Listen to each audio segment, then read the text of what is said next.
Okay, today we're going to read chapters 30 and 31. We're going through this book pretty well. All right, chapter 30, Miserable King.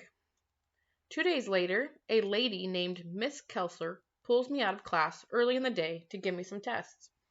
Mr. Daniels is right. They are more like puzzles and games than those awful bubble tests we do, where I just fill in circles without even reading the questions. And she's really nice, like Mr. Daniels. After school, Mr. Daniels is setting up a chessboard in pieces at the reading table. I walk over, and he looks up. "So did your mom tell you that I called?" "Yeah, she didn't say much, though. She usually has a lot to say about everything." He laughs. "Moms usually do." He motions toward the chair. "Have a seat." I pull out the chair, wondering what this is all about. "Okay," he says, loosening his tie like we're going to do some serious work. "Chess is a game about planning. It isn't like other games where you just capture the powerful piece." He points to a piece with a cross on top. "This is the king.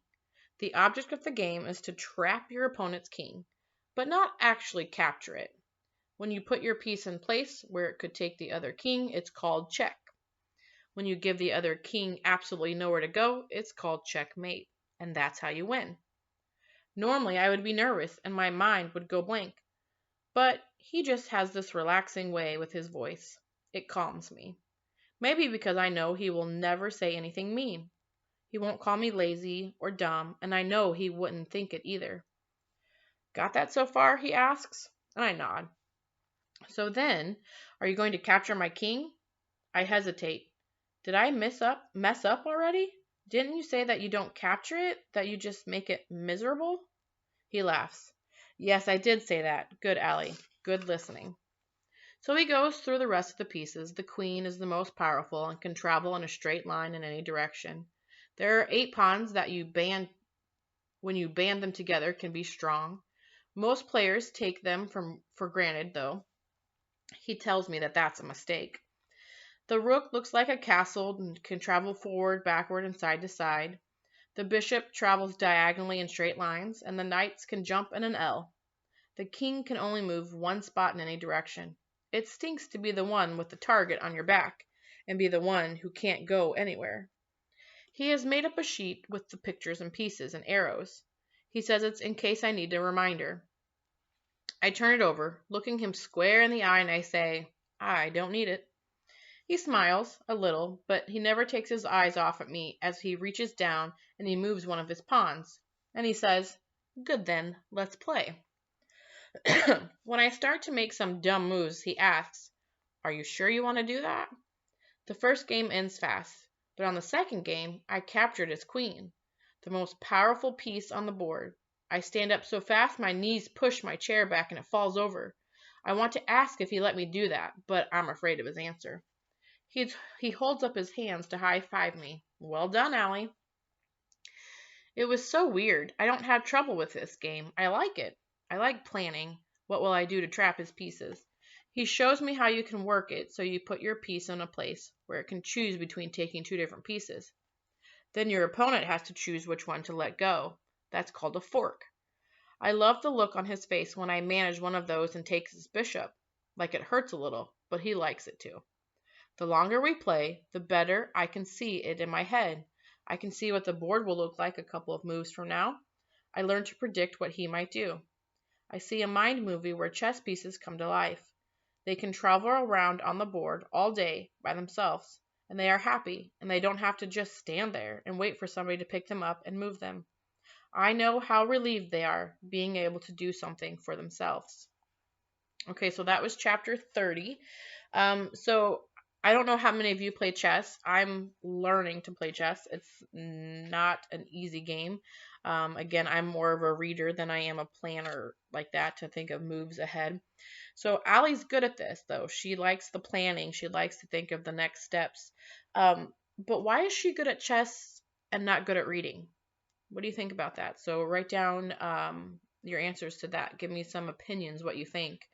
Why is she good at chess but not reading? Okay, if you need to, you can pause this video because I am going to read one more chapter. Okay, so when we start, if you hit pause, when you unpause it, we will go to chapter 31. Okay. All right, chapter 31, Lots of Ways Home. So did your mom tell you that we talked? Monsieur Daniels asks. Yeah, I take a long breath, noticing that I can feel my own heart beating. I have to talk to you about something. This doesn't sound good. I need your help. You need my help? Yes, I do. You know how Miss Kessler gave you those tests? Yeah? Well, it appears you do have dyslexia, which, like I said, makes learning to read difficult. But doesn't mean you're not bright. In fact, he says, with a little half smile, you're very bright, Allie. The test showed that too. I shift in my seat. But you will need some help with learning to read, and we're going to get that for you. The thing is, it might take a little bit of time. Sometimes the paperwork and meetings are around that take a while. Okay. You know how I said we can't play chess on Tuesdays or Thursdays? Well, that's because I'm taking classes to get a degree in special education. Basically, it's a degree to help kids like you. Kids who are smart but have learning differences. Smart? Learning differences? So I spoke with Miss Silver and Miss Kessler. He leans forward. And your mom, of course.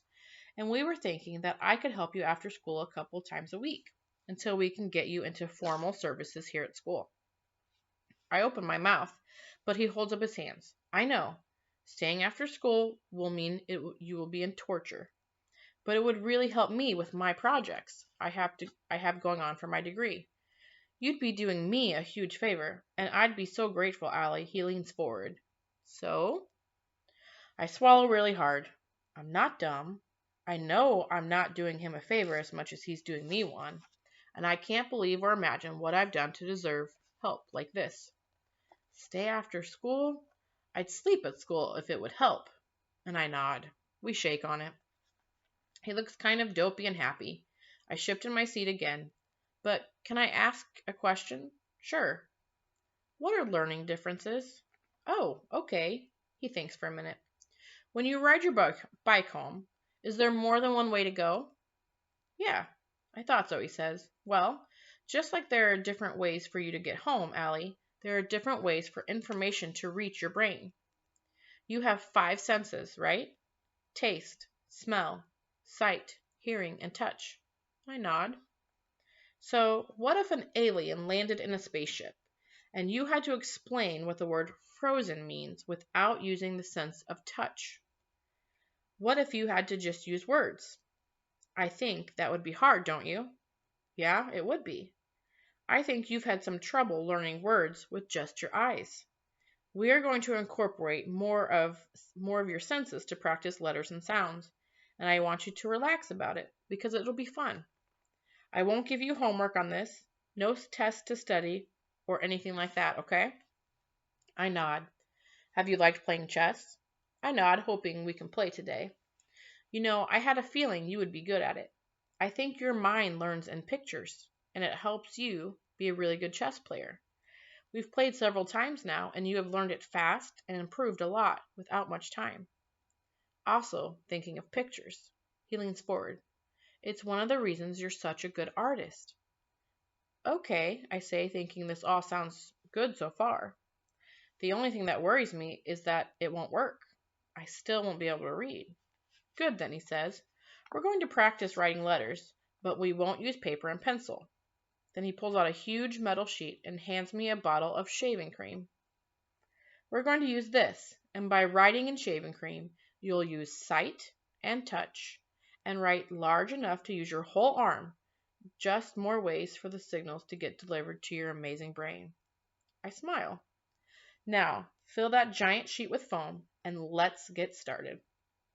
As I draw my finger through the gooey cream, I think about the words, learning differences, and I'm filled with fear and happiness and questions, but I'm mostly filled with hope. Okay, so we have learned now that we know Allie has has a hard time reading, and that she has been told she has dyslexia, which means words are difficult for her. He talks to Allie about learning differences and about the 5 senses: smell, touch, taste, sight, sound. And that's very true. We learned that as a teacher, that kids learn differently through those senses. hearing somebody read to you, or you reading to yourself, seeing it, touching those letters. That's one thing he's got her doing, is touching the shaving cream.